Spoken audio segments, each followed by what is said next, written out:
bună, dragi urmăritori! Bun venit pe canalul nostru!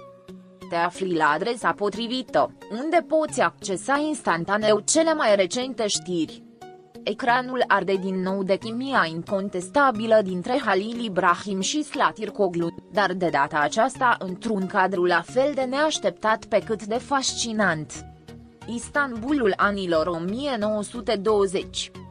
Într-o poveste care îmbină eleganța istoriei cu vertijul science fiction-ului, actorii se cufundă într-un univers alternativ în care dragostea, lupta și destinul se împletesc într-un dans la fel de poetic pe cât de cinematic. Serialul nu este doar o călătorie în timp, ci și o declarație artistică despre puterea deciziilor și a doua șansă. Zlatirkoglu interpretează o jurnalistă contemporană, hotărâtă, perspicace și curajoasă, care, în mijlocul unei investigații de rutină, este târâtă într-o dimensiune la care nu s-a așteptat niciodată. Istanbulul de la începutul secolului al XX-lea.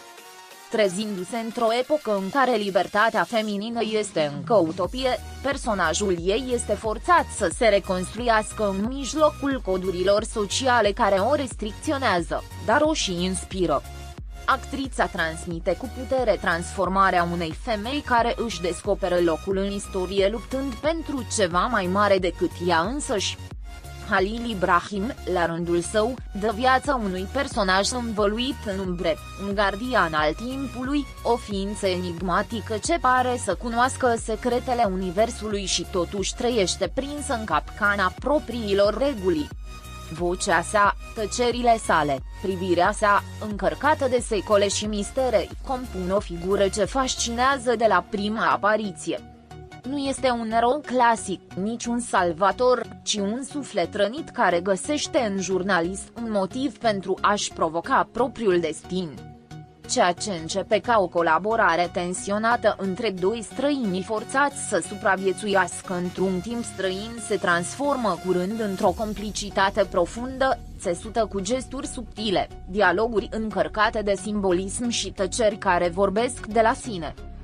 Seria nu se mulțumește să spună pur și simplu o poveste de dragoste, ea construiește un univers emoțional în care trecutul și viitorul se privesc în ochi prin intermediul a două personaje care sfidează regulile timpului. Fiecare scenă este impregnată de o eleganță nostalgică și o tensiune latentă care captivează iremediabil. Direcția artistică a creat un mediu vizual care captivează de la prima vedere. Vechile conace în care se desfășoară multe dintre scene par să respire viață proprie.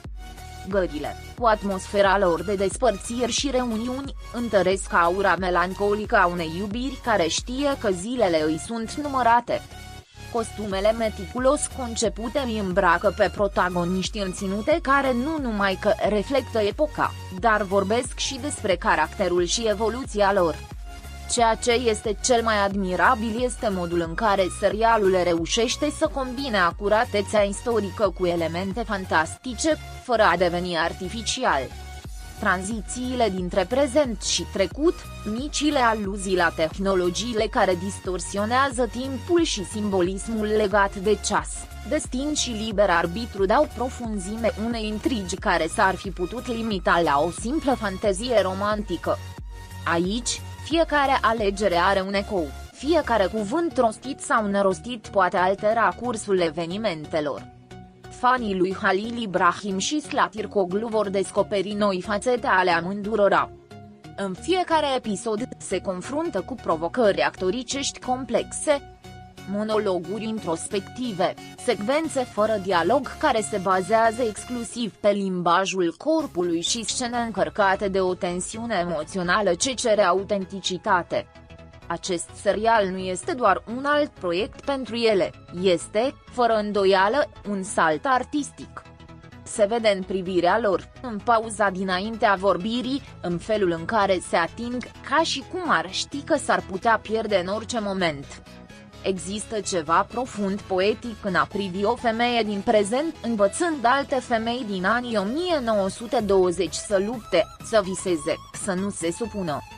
Și există ceva tragic de frumos la un bărbat care știe că timpul său cu ea este numărat, dar alege să o însoțească totuși. Este o poveste în care dragostea nu este un refugiu, ci o revoluție. Unde fiecare mângâiere poartă greutatea imposibilului și fiecare rămas bun este spus ca și cum ar fi ultimul. Muzica serialului merită, de asemenea, o mențiune specială. O coloană sonoră compusă din melodii învăluitoare, cu viori melancolice și piane eterice, însoțește momentele cheie fără a fura spectacolul. Muzica nu se impune, ci acompaniază. Și în unele scene, cum ar fi primul sărut în fața unui ceas stricat, devine al treilea personaj din poveste. Criticii au început să vorbească despre acest serial ca despre una dintre cele mai îndrăznețe oferte ale anului.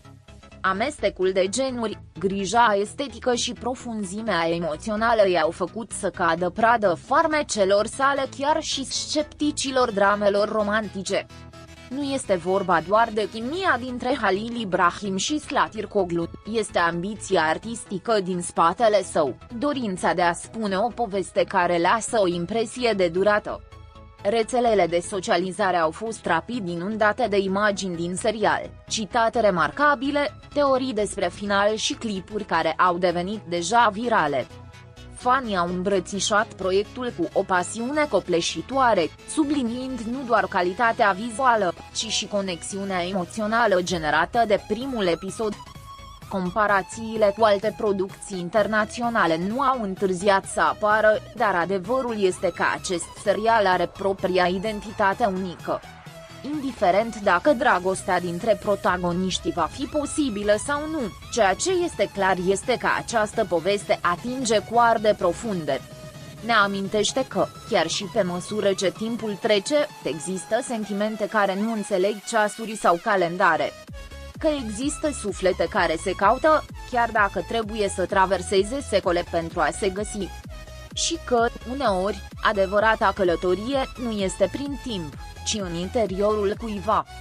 Cu acest nou serial, Halil Ibrahim și Slatir Koglu nu numai că se întorc pe ecran, dar ne invită și să visăm cu ochii deschiși, să ne imaginăm alte lumi posibile, să credem că dragostea adevărată, este capabilă să sfideze toate regulile, chiar și pe cele ale timpului.